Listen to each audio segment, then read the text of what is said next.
Bienvenue dans Paroles d'Histoire, un podcast consacré à l'actualité des livres, des débats et de la recherche en histoire. Pour cette avant-dernière émission de 2018, on reçoit Catherine Kikuchi pour parler d'imprimerie à la fin du Moyen-Âge, autour de son ouvrage « La Venise des livres ». Bonjour Catherine Kikuchi. Bonjour. Vous êtes maîtresse de conférence à l'Université de Versailles-Saint-Quentin, contributrice également du site et du livre Actuel Moyen-Âge, qui offre des éclairages sur le monde actuel à l'aide du Moyen-Âge, suivant le principe d'aller-retour contrôlé entre le passé et le présent, très fécond, et on a déjà eu l'occasion d'évoquer ce type d'aller-retour, d'en donner des exemples à ce micro. Et aujourd'hui, on va discuter de votre travail au départ de thèse, qui est devenu un ouvrage de l'édition Champvallon, La Venise des livres, 1469-1530. Alors c'est un ouvrage qui s'ouvre par une préface et un très bel éloge d'Élisabeth Crozet-Pavant, auquel on ne peut que souscrire, puisque c'est un très beau livre d'histoire, à la fois économique, sociale, culturelle, à travers notamment une méthode dont on a déjà un petit peu parlé dans ce podcast précédemment, la prosopographie, une mise en série d'individus, d'imprimeurs à Venise, pas seulement les plus connus, et qui permet de restituer toute la complexité d'un univers social, avec, on le verra, des Vénitiens, mais aussi beaucoup d'étrangers qui jouent un grand rôle, notamment les Allemands, on en reparlera, avec parmi ces imprimeurs de Venise des hiérarchies, des conflits, et puis aussi avec des évolutions sur une période qui couvre la fin du Moyen-Âge, de 1469 jusqu'aux années 1530. Alors une première question pour commencer, Venise et l'imprimerie, c'est deux univers historiographiques déjà très travaillés, avec toute une série de travaux. Avec quelles questions vous êtes arrivé sur ces terrains? Qu'est-ce que vous avez voulu montrer dans ce livre? Alors au début, en fait, mon sujet de thèse a un peu changé au cours de la thèse, mais j'étais arrivée sur ce terrain-là par les imprimeurs allemands, parce que je m'étais intéressée en master aux relations entre Venise et l'Allemagne, et je m'étais demandé pourquoi est-ce qu'il y a autant d'imprimeurs allemands, et pourquoi à un moment donné ils disparaissent. C'est-à-dire que j'avais remarqué qu'à partir des années 1480, il y avait pratiquement plus d'imprimeurs allemands, en proportion en tout cas, et que c'était remplacé par beaucoup d'Italiens. Donc voilà, c'est à travers cette optique-là que je suis partie sur mon sujet de thèse, et puis petit à petit, en fait, je me suis assez vite rendu compte que ça n'avait pas de sens de séparer les Allemands du reste, qu'il y avait des liens assez intenses entre les Allemands et les Italiens et les Grecs et les Juifs, etc. Et donc du coup, j'ai englobé l'ensemble du monde du livre à Venise. Alors s'il y a des Allemands, c'est parce que l'imprimerie a été mise au point au XVe siècle dans la région rhénane par Gutenberg, et donc ensuite se diffuse à Venise. Alors moi, une des choses qui m'a énormément intéressé dans votre livre, c'est que cette fameuse diffusion, quand on l'aborde et quand on est non spécialiste, souvent ça se résume à une flèche sur une carte. Moi j'ai enseigné ça des années en seconde, et puis on a la carte de l'Europe, de l'humanisme et de la Renaissance, avec une flèche qui va des régions rhénanes vers Paris ou vers Venise. Et bien là, ça met des réalités derrière ces flèches, et ça permet de savoir comment marche une diffusion d'un système technique comme l'imprimerie. Alors concrètement, quelles sont les étapes qui amènent l'imprimerie à Venise? Alors sans doute que la première étape, c'est pas Venise, c'est Rome, parce qu'en fait la première ville qui imprime en dehors du monde germanique, c'est Rome, avec des imprimeurs allemands qui s'installent, soutenus par les cardinaux, par la papauté, etc. Et il est assez probable en fait que à partir de Rome, l'invention commence à se faire connaître en péninsule italienne, et peut-être que certains imprimeurs en fait sont passés par Rome avant d'arriver à Venise. On sait en tout cas qu'au moment où le premier imprimeur, Johann de Spir, s'installe à Venise, en fait, ils sont plusieurs à être approchés par les autorités vénitiennes pour venir installer une presse. Et donc voilà, ça se fait dans un contexte un peu plus global. Et puis après, en fait, cette diffusion, elle s'incarne dans des gens. Et alors les historiens du livre ont élaboré beaucoup d'hypothèses, ont cherché beaucoup dans les archives pour essayer de retrouver d'où venaient les premiers imprimeurs allemands à Venise, Johann de Spir en particulier. Alors c'est très difficile, et moi je serais vraiment très prudente sur toutes ces hypothèses, parce que c'est pas parce qu'on trouve un Johann imprimeur à Spire que c'est forcément le Johann de Spir qui est imprimeur à Venise. Mais par exemple, il y a le cas de Nicolas Janson qui est assez intéressant, parce que c'est un espion industriel français envoyé dans l'atelier de Gutenberg, qui est censé revenir en France, mais en fait le temps qu'il revienne en France... Envoyé par la monarchie. Par la monarchie, oui, tout à fait, par le roi. Mais le temps qu'il revienne, le roi est mort, le nouveau roi s'intéresse pas du tout à l'imprimerie, et donc du coup il va aller s'installer à Venise plus tard.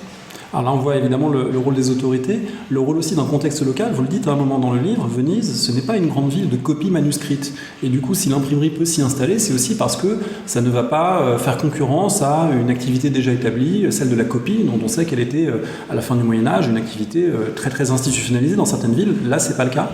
Oui, effectivement. Alors, c'est pas la seule raison, parce qu'on a des villes où la copie est très installée, où l'imprimerie se développe beaucoup. Paris, par exemple, est un cas assez emblématique.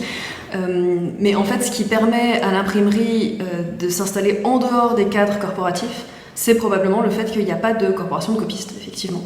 Et le milieu est assez vierge et va se greffer, non pas tant sur le milieu des copistes qui est quasi inexistant, enfin en tout cas très peu développé, mais plutôt sur le milieu des marchands et des grands artisans vénitiens. Alors, un des intérêts de votre travail, il y en a plusieurs, mais un des intérêts, c'est d'approcher un groupe social et de montrer que ce groupe social, on ne peut pas le réduire à un vocable qui serait celui d'imprimeur. Et là encore, lorsqu'on approche cette période, qu'on enseigne, etc., on a tendance à mettre en avant cette catégorie imprimeur, voilà, Aldemanus, imprimeur vénitien. En fait, derrière le mot imprimeur, il y a toute une variété à la fois de statuts sociaux, aussi une variété d'activités concrètes. Les gens ne font pas les mêmes choses dans l'atelier, il y a des fonctions différentes, et puis évidemment, il y a des positions différentes en termes de qui a un pouvoir de décision, qui a des réseaux marchands pour en tirer les bénéfices, etc. Alors, est-ce que vous pouvez montrer comment cette catégorie imprimeur, finalement, elle est beaucoup plus éclatée que ce terme ne le suggère? Alors, la première chose, effectivement, qui est intéressante, c'est que les termes ne sont pas fixés. Donc dans les sources, on parle d'impressor, on parle de stampator, on parle de mercator librorum, donc de marchand de livres, on parle de librarius, donc libraire, et parfois des termes différents sont utilisés pour la même personne, au même moment. Donc du coup ça rend les choses un peu confuses. Alors il y a certaines tendances qu'on peut quand même essayer de retracer, mais c'est vrai que c'est assez, au début en tout cas c'est assez confus. Le vocabulaire indigène n'est pas absolument fiable pour savoir ce que font les gens. On ne peut pas se fier en tout cas à ces mentions sur les documents. On peut utiliser ces mentions pour dire lui très clairement il est impliqué dans le commerce du livre imprimé, ça voilà. Mais on ne peut pas utiliser ces termes-là pour dire lui il n'imprime pas, il fait que vendre, ça c'est pas possible. Et donc du coup, effectivement, ça recoupe toute une variété de statuts et de positions entre le petit typographe qui a son atelier avec 2 presses et qui en fait est financé par un grand marchand de livres ou grand libraire qui lui a des réseaux internationaux et qui va financer des éditions pour ensuite les revendre dans toute l'Europe. Donc on a des hiérarchies très fortes qui s'installent. Et donc un milieu du livre qui est extrêmement mouvant entre l'ouvrier typographique et le marchand international, il y a un monde c'est pas du tout le même métier, c'est pas du tout le même niveau de vie ou le même vécu dans l'imprimerie. Pas le même vécu, avec également un cloisonnement en termes de carrière. Alors, avec un paradoxe en même temps, vous avez dit qu'il n'y a pas de corporation à Venise, donc le métier n'est pas réglé et les étapes de progression dans le métier ne sont pas réglées. Est-ce que ça rend possible des ouvertures, des ascensions professionnelles, ou est-ce que, au contraire, ça permet finalement à des gens de renforcer leur assise sans contrôle corporatif? Alors au début, je pensais plutôt que ça permettait des ascensions plus faciles, et probablement qu'au début, ça l'a permis. C'est-à-dire qu'effectivement, le fait qu'il n'y ait pas de corporation, ça a permis à des nouveaux acteurs de s'insérer et d'avoir des progressions très très rapides. Mais en fait, ce que j'ai réussi à montrer avec la prosopographie que vous citiez tout à l'heure, à travers une analyse de réseau aussi du milieu économique, c'est que en fait, petit à petit, on a une espèce d'oligarchie qui se met en place, de grands imprimeurs et marchands de livres qui construisent une position dominante en faisant travailler en fait plein de petits imprimeurs de beaucoup plus petit calibre et qui instaurent en fait une forme de... Alors du coup c'est plus un monopole mais c'est vraiment une oligarchie économique qui s'installe et avec du coup une position dominante parfois avec des abus de position dominante parfois assez clairs. Alors on l'entend peut-être, on est nous-mêmes à côté d'un petit imprimeur qui utilise une photocopieuse dans un couloir de l'ENS où on enregistre, donc on espère que ça s'entend pas trop, mais voilà, c'est la version contemporaine de la chose. Alors pour étudier ces imprimeurs, au sens très large du terme, vous utilisez des sources très variées, à la fois des sources, on pourrait dire classiques en histoire sociale, comme des testaments, des archives notariales qui permettent de savoir ce que les gens lèguent, ce que les gens possédaient, etc. Et puis des sources plus propres à cet univers, notamment vous utilisez beaucoup les colophons. Alors pour ceux et celles qui nous écoutent, qui connaissent pas forcément le monde du livre de la Renaissance, c'est quoi un colophon et à quoi ça vous a servi? Un colophon, c'est pas spécifique au monde de l'imprimerie parce que c'est en fait un court texte qui est mis en fin d'ouvrage, généralement parfois au début, mais c'est plus rare, et qui dit par qui le livre a été fait, quand, où. On en trouve aussi dans des copies manuscrites. Les colophons d'imprimeurs, du coup, nous donnent un certain nombre d'informations cruciales parce que c'est ça, bien souvent, qui nous permet de dater, de situer l'édition et de dire quel est l'imprimeur qui l'a réalisé. C'est des sources qui sont plus ou moins lacunaires. Dans certaines villes, on a plein d'éditions sans colophon, donc ça c'est très problématique. Mais à Venise, on a une part assez faible en fait, d'éditions sans colophon, donc du coup ça permet de les utiliser de façon sérielle. C'est probablement la source la plus sérielle qu'on puisse avoir dans l'imprimerie. Ces colophons, ils permettent notamment de contribuer à cette prosopographie que vous avez établie. À combien d'individus on arrive, en sachant que probablement, comme dans toute enquête de ce genre, on n'arrive pas aux mêmes informations pour chacun. Il y en a qu'on connaît très bien, il y en a qu'on connaît moins bien, mais le tout fait un ensemble de combien de gens à peu près? Alors ça se compte en centaines en fonction du critère qu'on prend en fait. J'ai utilisé une prosopographie, en reprenant les termes de Claire Lemercier, une prosopographie à géométrie variable. Donc en fonction de si j'avais envie d'étudier simplement les gens qui sont cités dans les colophons ou au contraire un milieu du livre plus large, ça varie entre 300 imprimeurs cités et puis 500-600 personnes qui sont plus indirectement reliées au monde du livre. Et alors ça vous permet de compter, notamment de compter les origines. Alors un des aspects très frappants de cette Venise, on y a déjà un petit peu fait allusion, c'est le fait que c'est un univers qui n'est pas purement vénitien, un univers qui est d'abord constitué d'étrangers allemands, et ensuite qui va rester très varié. Alors c'est intéressant pour plusieurs raisons, en termes d'histoire sociale, mais aussi en termes d'histoire culturelle, avec des enjeux identitaires. À la Renaissance ou à la fin du Moyen-Âge, se dire allemand ou se dire italien, ça a un sens très profond par rapport au livre et par rapport à la culture. De quelle façon ces gens manipulent ces identités, notamment dans leurs colophons? Oui, alors ça c'est effectivement quelque chose qui m'a beaucoup frappé dans les colophons des premiers imprimeurs, c'est qu'ils mettent en scène très fort leur identité allemande et leur origine, même locale en fait. Dans les premiers colophons de Johann de Spir, on a vraiment tout un discours sur le fait que Johann de Spir est venu à Venise apporter l'imprimerie, qu'il est issu de Spir, que Spir sera aussi célèbre que la ville qui a vu naître Virgile, etc. C'est quelque chose qui est assez spécifique à Venise, parce que par exemple, récemment j'ai étudié les colophons romains et au contraire, on a plutôt un rejet de l'identité allemande. Mais à Venise, c'est très fort parce qu'on a une communauté allemande qui est très implantée, qui est reconnue par les autorités, et donc se revendiquer allemand, c'est quelque chose qui a du sens. Mais qui a du sens aussi par rapport à cette idée d'un retour à l'origine, finalement, d'un berceau culturel, en disant que les Germains avaient mis en péril la culture à la fin de l'Antiquité, et finalement ils viennent rendre à l'Italie la culture dont elle était originaire, quelque chose comme ça. Oui, tout à fait. Il y a aussi cet aspect-là, effectivement, où, dans une logique en fait, de concurrence culturelle entre l'Italie et l'Allemagne qui est très forte à la fin du XVe siècle, on a un colophon en particulier qui semble faire une référence aux invasions barbares, aux invasions germaniques, et qui dit maintenant que les imprimeurs vont rendre à l'Italie ce qu'ils ont reçu d'elle. Alors, on a dit l'Italie, l'Allemagne, évidemment, ce sont des raccourcis pour l'époque, parce que l'Allemagne, vous le montrez aussi, ça englobe bien plus que les pays de langue allemande ou les pays du Saint-Empire. En fait, c'est quelque chose de beaucoup plus large qu'on regroupe sous ce terme, et c'est effectivement institutionnalisé à Venise depuis longtemps au Moyen-Âge, avec notamment le Fondaco dei Tedeschi qui est connu, qui est un lieu majeur, entrepôt, comptoir, marchand. Alors, quel lien ces imprimeurs allemands qui arrivent à Venise à la fin du XVe siècle établissent avec des Allemands qui effectivement sont là, pour certains, depuis plusieurs générations, voire plusieurs siècles?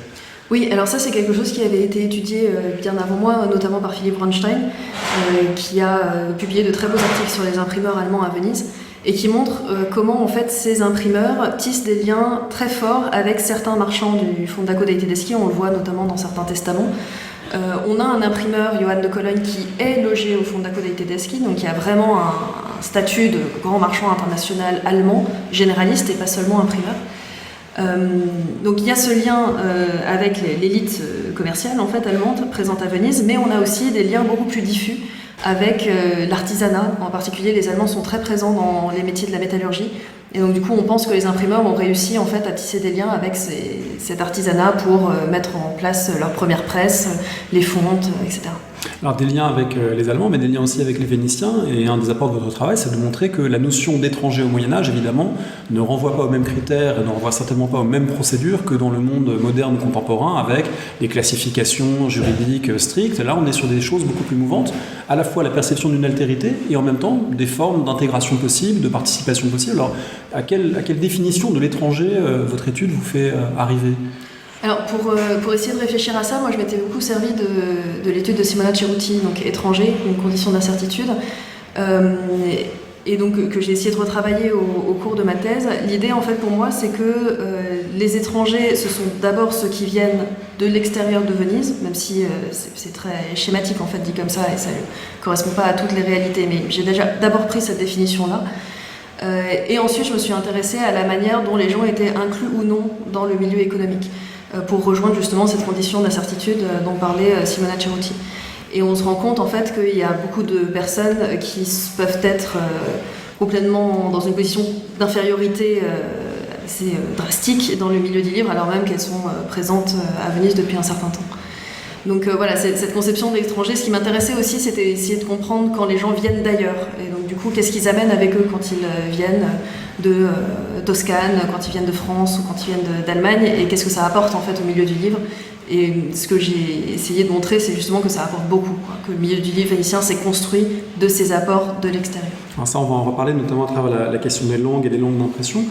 Avant cela, travailler sur les imprimeurs, c'est aussi indirectement travailler sur les lecteurs. Et une chose qui m'a beaucoup frappé, c'est ce que vous dites finalement de la façon dont les formats, les tirages, les langues d'impression disent aussi quelque chose du lectorat qui est visé à Venise. Alors, quels sont les lecteurs de ces imprimeurs ou à quel marché du livre on se destine lorsqu'on imprime à Venise à la fin du Moyen-Âge ? Alors ça dépend vraiment des imprimeurs, donc je vais faire un tableau très schématique, mais évidemment il y a toujours des cas particuliers. De façon générale, les imprimeurs qui impriment à Venise visent un marché européen. Pour viser un marché européen, du coup, on imprime beaucoup en latin et on essaye d'imprimer des ouvrages qui vont être lus dans des contextes qu'on retrouve un petit peu partout en Europe, en particulier donc le contexte universitaire. Et donc en fait Venise est très très forte pour les impressions universitaires, scolastiques, juridiques, etc. Donc du coup on dépasse l'image peut-être qu'on pourrait avoir d'une Venise entièrement tournée vers les classiques gréco-romains. Il y a aussi beaucoup d'ouvrages qui sont une production tardo-médiévale, de livres usuels pour les savants de l'époque. Oui, tout à fait. Ça c'est aussi une des surprises que j'ai eues quand j'ai commencé à m'intéresser à cette question-là. Alors au début, dans les toutes premières années, on a un poids très important donné aux classiques antiques. Et en fait, à partir des années 80, on a un nouveau modèle éditorial qui se met en place. Et les années 1480 pour ceux qui nous écoutent, parce que c'est vrai que oui. Vous vivez dans ce 15e, 16e siècle, mais tout le monde n'y est pas en permanence. Donc les années 1480, plutôt vers les universitaires qu'on se tourne ? C'est ça, oui, tout à fait. Donc il y a vraiment un modèle éditorial qui vise à conquérir un marché européen, en fait, à avoir des tirages de plus en plus importants, un nombre d'éditions de plus en plus important. Ouais. Et à le conquérir en même temps sans aller vers peut-être les stratégies des imprimeurs parisiens dont vous parlez aussi, qui sont de faire des livres bon marché, des livres de petit format. À Venise, on fait des livres de petit format, mais ce ne sont pas des livres cheap, ce ne sont pas des livres destinés à une commercialisation facile et rapide. Oui, alors c'est particulièrement le cas d'Almanus, en fait, on a longtemps cantonné à il fait des livres de petit format, donc il popularise le folio qu'on a encore aujourd'hui. Et là, en fait, c'est Martin Lauri, donc, qui est un grand historien de l'imprimerie à Venise, qui a montré qu'en fait, c'était complètement faux, que les in-octavo, donc les petits formats d'Almanus, sont en fait très chers par rapport au marché, et que c'était un livre de prestige destiné à des professionnels de l'écrit, des secrétaires, des membres des chancelleries, des cours, etc. Et que c'était clairement pas un livre de tous les jours. Voilà, mais les deux petits formats, parce qu'on est quand même beaucoup amené à se déplacer dans cette Italie de la fin du Moyen-Âge, donc on peut l'emporter avec soi, mais ce ne sont pas les éditions entre guillemets bon marché que l'on fait à Paris à la même période. Donc là, on voit évidemment tout l'intérêt d'inscrire ça dans une histoire européenne. Du coup, est-ce qu'on peut dire que le livre reste un objet de luxe au cours de la période que vous étudiez ? Ça change. C'est un objet de luxe pendant, plusieurs décennies encore après le début de l'imprimerie à Venise. Mais on voit quand même à la fin du XVe et au cours du XVIe siècle qu'on a des stratégies éditoriales qui changent, qu'on commence à faire des livres moins chers, de petit format cette fois véritablement bon marché. Enfin bon marché, tout est relatif, mais en tout cas meilleur marché. Qu'on imprime davantage en italien, donc du coup pour un public qui est plus large et aussi donc avec une matérialité plus commune.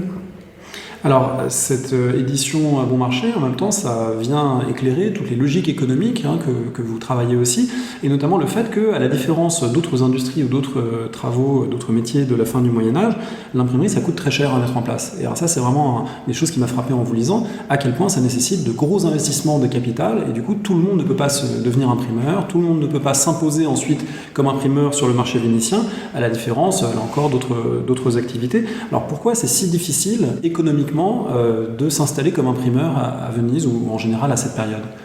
Alors c'est difficile d'abord au début, c'est-à-dire qu'on a besoin d'un certain nombre d'investissements pour le matériel de départ, les presses, qui ne sont pas ce qui coûte le plus cher en réalité, mais en fait surtout les caractères, donc les types, il en faut beaucoup, c'est quelque chose qui s'use, donc il faut les remplacer, et c'est vraiment quelque chose qui coûte cher, surtout si on a envie d'avoir quelque chose de bonne qualité. Donc effectivement, l'investissement de départ est déjà assez important, mais en fait, ce qui coûte le plus cher, c'est les investissements dans la durée, puisque pour faire une édition, eh bien, on a besoin de papier, et le papier, ça coûte très cher. Il faut un besoin donc, de liquidité en permanence pour acheter du papier, pour l'approvisionnement en continu pendant l'édition, parce que sinon, du coup, les gens se retrouvent au chômage technique, et forcément, c'est des pertes sèches. Donc du coup, effectivement, ces coûts sont beaucoup plus importants que pour les autres industries médiévales. Et moi aussi, je ne m'attendais pas à un tel décalage, mais quand on compare avec l'industrie lainière, par exemple, donc grosse industrie de la fin du Moyen-Âge, notamment en Italie, on se rend compte de la disparité énorme en fait, entre les investissements consentis. D'autant que autant l'industrie lainière peut assez facilement écouler son stock, là, pour les libraires, souvent, ils restent avec leurs éditions 5 ans, 10 ans, 15 ans sur les bras. Les libraires qui nous écoutent peut-être se reconnaîtront dans ce problème. Un livre ne s'écoule pas immédiatement. Donc, des gros investissements de départ, et puis ensuite un retour sur investissement qui, lui, est étalé dans le temps. Donc, une précarité économique pour beaucoup d'entre eux. Non seulement étalé dans le temps, mais aussi très incertaine, parce que c'est un pari, en fait. Vous publiez un livre, vous espérez qu'il y ait un public, mais en fait, si ça se trouve, le public n'est pas du tout là. Et donc, du coup, vous vous retrouvez effectivement avec des exemplaires. Mais même pour des éditions qui se vendent a priori bien, effectivement, ça s'étend sur plusieurs années. Alors, sur les éditions communes, on va dire, c'est 5-10 ans. Mais le cas d'Almanus que j'avais pu étudier pendant ma thèse montre que pour les éditions en grec, donc public de niche s'il en est, au bout de 15 ans, il n'avait toujours pas tout vendu. Ce qui explique d'ailleurs pourquoi ces imprimeurs, beaucoup d'entre eux, ont besoin de passer des accords capitalistiques, on pourrait dire, avec des marchands, avec de riches patriciens qui vont venir soutenir l'entreprise et la tenir un peu à bout de bras le temps que finalement le retour se fasse. Donc là, ça nécessite aussi cette insertion dans d'autres réseaux que purement les réseaux de livres. Oui, alors effectivement, le rôle des marchands généralistes a été crucial pour le début de l'imprimerie et je pense que c'est pour ça aussi que Venise devient rapidement la première productrice en Europe. C'est que c'est un véritable système capitaliste et on a à Venise des marchands qui sont capables de subvenir à ces investissements très importants sur le long terme. Aussi parce que ces marchands bénéficient déjà de réseaux constitués, donc ils ont déjà leurs réseaux commerciaux à travers l'Europe et donc ça permet de faciliter la diffusion. Mais oui, effectivement, il faut surtout pas avoir l'image de l'imprimeur solitaire dans son atelier avec sa presse sur le dos comme on peut avoir parfois. C'est un système capitalistique avec des grands investisseurs qui tiennent vraiment le marché et qui verrouillent le marché aussi dans certains cas. À l'échelle des individus, ce système, on cherche à l'enraciner en achetant de la pierre, en s'installant dans la ville, et puis aussi en transmettant son patrimoine à ses enfants. Et alors là, vous étudiez les testaments et les successions avec beaucoup de finesse, et vous montrez que c'est parfois difficile, notamment, j'ai relevé le cas de Piero de Martini, qui n'a que des filles, semble-t-il, et donc ça l'embarrasse un petit peu pour transmettre le métier, et il y parvient quand même. Donc là, à l'échelle des stratégies familiales, il y a la volonté de perpétuer d'une génération sur l'autre ce statut d'imprimeur. Oui, c'est quelque chose qui est très fort, surtout dans la deuxième période, en fait, plutôt au début du XVIe, fin XVe siècle, où on commence à avoir cette volonté d'installation dynastique, en fait, vraiment des dynasties de libraires et d'imprimeurs à Venise. Quelque chose qui était peut-être un peu moins fort au début, où en fait beaucoup des imprimeurs allemands qui arrivent viennent d'arriver à Venise et donc du coup ont peut-être moins ce souci de la transmission dans la longue durée. Et puis aussi ça rejoint un changement dans le système commercial qui devient de plus en plus capitalistique, de plus en plus proche des grands marchands et donc plus dynastique. Et donc effectivement ça donne lieu à des stratégies qui sont parfois assez amusantes. Donc Piero de Martini en effet qui essaye de transmettre certaines choses à ses filles, qui en favorise une, mais qui essaye aussi de transmettre le métier à son apprenti. Donc on a aussi des transmissions parallèles à la famille stricto sensu. Mais on sent bien en fait dans ces testaments qu'il n'est pas tout à fait satisfait par le fait de transmettre que à son apprenti, que la transmission familiale est vraiment primordiale et il transmet donc sa boutique de livres à une de ses filles pour essayer de faire perdurer l'activité familiale.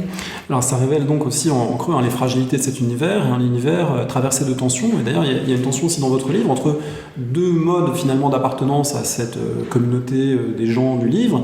D'un côté la concurrence, les tensions, même parfois les violences, vous montrez, qui existent entre eux, parce que parfois on s'espionne, on se vole des caractères ou des manières d'imprimer, etc. Et puis en même temps de forte solidarité. On se tue, oui tout à fait, il y a des meurtres dans votre ouvrage. Et puis aussi des solidarités à d'autres moments face à la ville notamment. Il faut pouvoir aussi être solidaire parfois pour faire valoir ses droits. Alors comment ça structure ce groupe, ces tensions, ces solidarités ? Alors les tensions, en fait, je pense qu'on peut pratiquement parler de tensions de classe, en fait, parce qu'on a des tensions entre les ouvriers et les maîtres. Donc ça, c'est des tensions qui ont été d'ailleurs bien étudiées à Lyon par Nathalie Zaman-Davis, donc qui a bien montré les phénomènes de grève qui peuvent exister. Il n'y a pas de grève à Venise, mais on sent bien, malgré tout, dans les archives, qu'il y a des tensions qui éclatent parfois avec violence. Qu'on pourrait trouver pour d'autres métiers, pour le coup. Tout à fait, oui, qui ne sont pas du tout spécifiques à l'imprimerie. Et puis on a aussi une tension entre les petits imprimeurs qui sont dominés économiquement, qui ont besoin des investissements des marchands, des grands libraires, etc. Et de l'autre côté, justement, ces marchands et grands libraires qui, eux, verrouillent le marché et dominent, en fait, contrôlent l'organisation du système économique. Alors, ces tensions-là, en fait, elles se voient dans certains accès de violence, elles se voient aussi dans des conflits juridiques où parfois les petits accusent les grands d'avoir été malhonnêtes et donc de leur avoir volé un certain nombre de choses. Mais la solidarité existe et la solidarité, en fait, elle se trouve à l'échelon supérieur. En fait, la solidarité qu'on voit le plus, c'est la solidarité qui unit cette élite, c'est cette oligarchie de grands libraires et marchands de livres qui se marient entre eux, qui sont exécuteurs testamentaires les uns des autres, qui ont les mêmes pratiques de sociabilité, ils vont dans les mêmes confréries par exemple, ils se font enterrer au même endroit, ce genre de choses. Et cette solidarité d'élite se retrace et se retrouve, comme vous l'avez dit, dans les relations avec les autorités, puisqu'on voit que ces grands imprimeurs et grands libraires qui n'ont a priori pas beaucoup de soucis à se faire pour leur prospérité économique font exactement les mêmes suppliques aux autorités dans les mêmes termes pour dire à quel point le milieu est dur et à quel point il y a une concurrence économique forte et déloyale. Ce qui est le cas tout à fait, mais c'est drôle de voir ça dans la bouche de gens qui sont vraiment au sommet de l'échelle.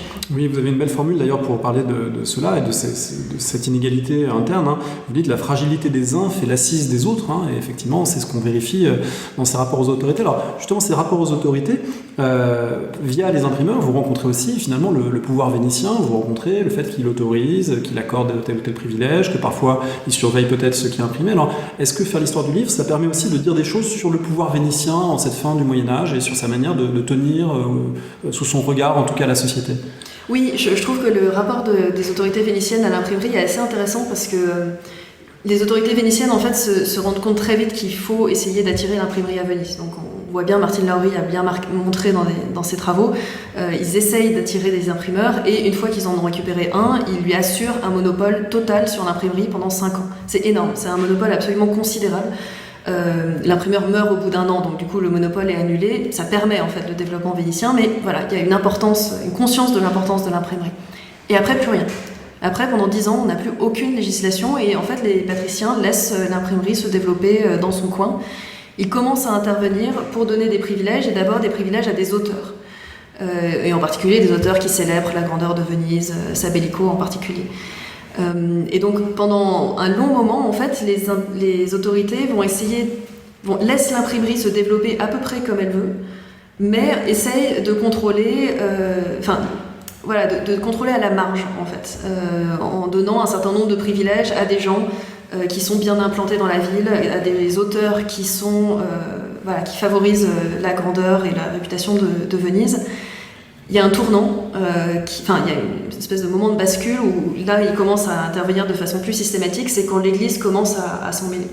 Et il y a cette histoire que moi j'aime beaucoup parce qu'elle me semble assez symbolique de cette évolution. Un couvent à Venise, franciscain, fait un procès à un imprimeur parce qu'il aurait imprimé un livre qui diffuserait des choses scandaleuses, des mensonges sur l'ordre, etc. Ils n'ont pas gain de cause, donc les moines perdent le procès, mais les autorités vénitiennes se rendent compte que là, il y a quelque chose qui risque de mal se passer pour eux, et donc ils commencent à intervenir. Et en fait, avec la contre-réforme, l'intervention va être beaucoup plus importante. Du coup, une surveillance plus forte de ce qui est publié. Tout à fait. Avec une demande de licence systématique pour tous les nouveaux ouvrages imprimés à Venise, ce qui n'était pas du tout le cas avant. Alors avant cela, il y a au contraire une profusion, et notamment une profusion des langues. Et alors ça, vous le montrez de manière très claire.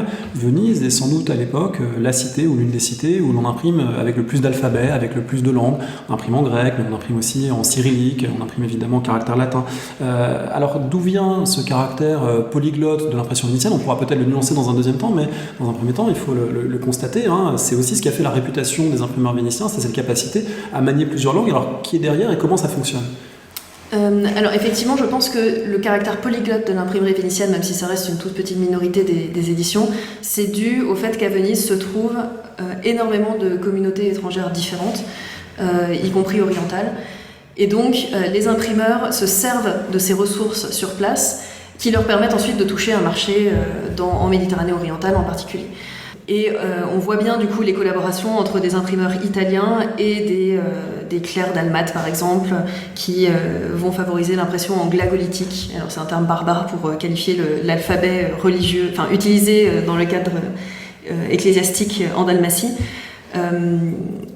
Alors le problème aussi c'est que ces collaborations en fait elles se font pratiquement que dans un sens, c'est-à-dire que c'est des Italiens qui dominent des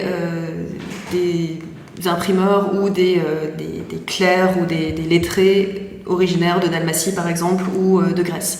Ou déracinés après la chute de l'Empire byzantin et du coup qui vendent un petit peu leur savoir à des marchands imprimeurs italiens qui vont les utiliser pour des éditions. Oui, complètement.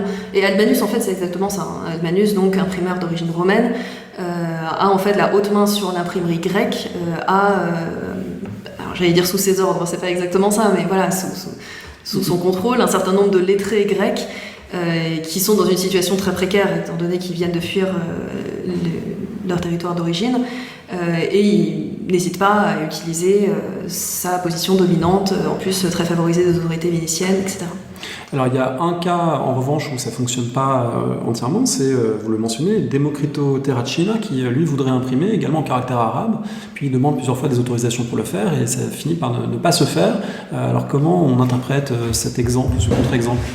Alors Democrito Terracina c'est une histoire drôle parce que en fait c'est une histoire que j'ai réussi à recouper grâce à l'aide de Cécile Troadec qui a fait sa thèse avec moi sur Rome, avec Elisabeth Cruz-Bavant également, et aussi avec d'autres articles qui avaient déjà un peu étudié le personnage. En fait il est issu d'une grande famille romaine, donc la famille des Massimi, très impliquée dans l'imprimerie romaine, et il doit fuir Rome parce qu'il a volé son cardinal protecteur. Et à la suite de cette fuite, donc, il trouve refuge à Venise et il s'installe, il se fait passer pour un grand lettré, il change son nom, donc il l'hellénise en Democrito Terracina, et il demande effectivement un privilège aux autorités vénitiennes pour imprimer dans toutes les langues du monde essentiellement, pas simplement l'arabe mais aussi l'araméen, le chaldéen, voilà. Et il n'y arrive pas parce que c'était démentiel en fait comme projet, jamais il allait pouvoir y arriver, ça coûte très très cher de faire des alphabets orientaux, ça demande une élaboration technique. Albanus par exemple a eu du mal à trouver une bonne solution pour les caractères grecs, donc ça prend du temps, ça coûte cher. Je dis Albanus, en réalité c'était Francesco Griffo, mais voilà, passons. Et oui, donc Democrito Terracina est présent à Venise en qualité de lettré, mais clairement son entreprise ne peut pas fonctionner, même s'il a quelques soutiens, en particulier d'un courtier grec qui a l'air de le soutenir financièrement. Mais pendant son temps à Venise, il est pris dans des affaires d'escroquerie, il passe un certain temps en prison, il est soutenu par certains lettrés vénitiens, mais c'est vraiment un escroc. Enfin, il vit une vie d'escroc, y compris à Venise. Et quand il meurt, dans la plus grande pauvreté, d'après ce que nous raconte Marine Sanudo, un chroniqueur vénitien, ses neveux essayent de reprendre l'affaire, redemandent un privilège qui leur est accordé, mais là non plus, ça marche pas. Alors ça marche pas tout simplement parce que le projet était infaisable, et puis parce que probablement Terracina en fait n'avait pas du tout les compétences pour le faire. Albanus pouvait le faire pour le grec parce que c'était un grand helléniste, et il avait une petite idée de comment essayer de résoudre les problèmes techniques qui se posaient. Democrito Terracina, imprimé en chaldéen, je pense qu'il n'en avait aucune idée. Mais c'était dans l'air du temps, effectivement c'était bien à Venise qu'il fallait demander ça, et du coup il a tenté. Est-ce qu'à Venise aujourd'hui, vous avez évidemment travaillé dans des archives et puis beaucoup de ces incunables, de ces anciennes impressions sont dans des bibliothèques très précieuses, mais est-ce qu'il existe dans la ville même des traces de cette activité, de ces imprimeurs? Vous évoquez à un moment les sépultures dans telle ou telle église, alors est-ce qu'aujourd'hui à Venise on peut en voir quelques traces? Oui, alors la trace la plus célèbre, celle que les gens connaissent parfois, c'est l'atelier d'Albanus qu'on trouve, qui n'est pas très très loin des archives d'ailleurs, où on voit un petit peu l'encadrement de la fenêtre par laquelle devaient être vendus les livres. Donc voilà, ça c'est une des traces qui existent. Mais effectivement, moi je m'étais intéressée aux sépultures d'imprimeurs parce que dans les églises vénitiennes, comme dans à peu près toutes les églises occidentales, on a toute une série de tombes sur le pavement en fait des églises. Et je m'étais rendu compte en regardant un petit peu la bibliographie vénitienne que donc, ces tombes avaient été répertoriées. Donc déjà j'en avais vu certaines et j'avais récupéré des inscriptions par ces répertoires, mais je voulais les voir en vrai. Et ça m'a amené dans une chasse au trésor à Venise à travers toutes les églises vénitiennes pour les retrouver. Le moment le plus sympathique de tout ça, c'est quand je suis allée à San Francesco della Vinea, où je savais qu'il y avait plusieurs tombes d'imprimeurs qui devaient être conservées 50 ans auparavant. Je ne savais pas dans quel état elles étaient maintenant. Et j'ai rencontré un frère qui m'a dit mais oui, mais venez, c'est dans le cloître, elles sont là. Et donc du coup il m'a amené auprès des tombes. J'étais pas la première visiblement à les demander, mais on les trouve là et c'est vrai que c'est assez fascinant, quoi. Et d'ailleurs sur ces tombes, on voit bien que ces gens-là se font imprimer en tant qu'imprimeurs. Même s'ils sont nobles par ailleurs, même s'ils ont d'autres titres, ils se font imprimer comme imprimeurs. Enterrés, comme imprimeurs. Aussi imprimés comme imprimeurs et aussi enterrés. Et du coup, ça rejoint évidemment les conclusions de votre livre, c'est-à-dire quand même des formes d'intégration à la fois du métier et dans la ville. C'est des gens qui ont fini par trouver une assise après avoir été longtemps étrangers et finalement en dehors des cadres de la ville parce que sans corporation, etc. À l'arrivée, une génération, 2 générations plus tard, c'est des gens qui sont quand même insérés et dans le tissu urbain et dans le tissu social. Pour ceux qui réussissent, parce qu'après il y en a beaucoup qui s'arrêtent et qui du coup arrêtent le métier, qui disparaissent des archives, on ne sait plus du tout ce qui leur arrive. Mais effectivement, ceux qui y parviennent ont des stratégies d'intégration à travers les confréries, à travers les caveaux, les sépultures et à travers des liens sociaux très denses. Oui, tout à fait. On a beaucoup parlé de monopole, des petits libraires écrasés par les gros, ça renvoie aussi à des questions contemporaines sur les géants du livre et de la vente de livres, et puis les petits libraires qui essaient de lutter. Est-ce que avoir travaillé sur ces questions, ça vous donne des éclairages, ça vous fait réfléchir aux enjeux contemporains du livre, avec évidemment en plus le basculement numérique qu'on est en train de vivre ? Alors sur les enjeux contemporains de la vente de livres et de la production de livres, oui, je pense qu'on retrouve des phénomènes assez similaires. Je pense qu'en fait, plus généralement, c'est des questions qui s'appliquent au monde du travail aujourd'hui, et pas simplement au monde du livre. En fait, l'étude que j'ai essayé de faire sur les imprimeurs, c'est vraiment une étude du milieu économique et du milieu de production du livre. Et donc, en fait, c'est un milieu artisanal comme un autre, où on retrouve des situations de monopole, où on retrouve des abus de position dominante. Vous citiez tout à l'heure la phrase sur la fragilité des uns qui fait l'assise des autres. Je pense qu'on le voit dans le milieu du livre, mais en fait un peu partout en ce moment, bien sûr. Dernière question, est-ce que c'est un livre d'histoire médiévale, d'histoire de la Renaissance ou d'histoire moderne, en forme de clin d'œil, bien sûr?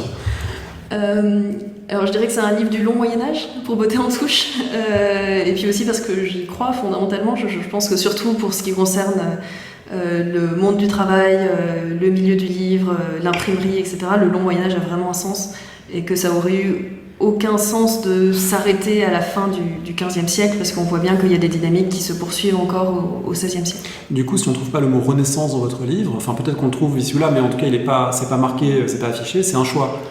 La Renaissance, c'est pas une catégorie, alors qu'en regardant la couverture, on pourrait se dire, voilà, un magnifique livre sur la Renaissance, on est à Venise, fin 15e, début 16e, c'est la Renaissance. Et là, c'est pas un terme que vous employez. Non, c'est un terme avec lequel j'ai un peu des problèmes, à tort ou à raison, je sais pas trop, mais je trouve que ça réifie un peu les choses. On a tendance, quand on parle de Renaissance, à avoir une espèce de période dorée, de progrès, etc., alors que en fait, c'est beaucoup plus compliqué que ça et qu'il y a des choses beaucoup moins reluisantes dans la Renaissance. Et par ailleurs aussi, je trouve que le début du monde du livre imprimé, c'est un monde qui est profondément médiéval, en fait. Tous les ressorts de commerce, tous les ressorts de production, ce sont des ressorts médiévaux. Alors du coup, si je vous demande un conseil de lecture pour ceux qui nous écoutent, ce sera plutôt un conseil en histoire médiévale? Ce sera à cheval, en fait. Un des livres qui m'a beaucoup marqué quand j'ai commencé à travailler sur ces sujets, c'est l'apparition du livre d'Henri-Jean Martin et de Lucien Febvre. Alors Lucien Febvre est catégorisé comme moderniste. Henri-Jean Martin, c'est un peu plus compliqué, mais c'est vraiment un livre qui essaye de retracer du coup qui part du monde des copistes, il y a tout un chapitre sur les copistes et les manuscrits, et qui essaye de comprendre comment le développement de l'imprimerie, du monde des imprimeurs, change ou non la manière de produire les livres. Alors il est ancien, évidemment, ça a plus de 50 ans maintenant, mais c'est aussi un ouvrage qui est important et qui n'est pas vraiment périmé en fait sur les débuts de l'imprimerie. Merci beaucoup. Merci beaucoup à vous.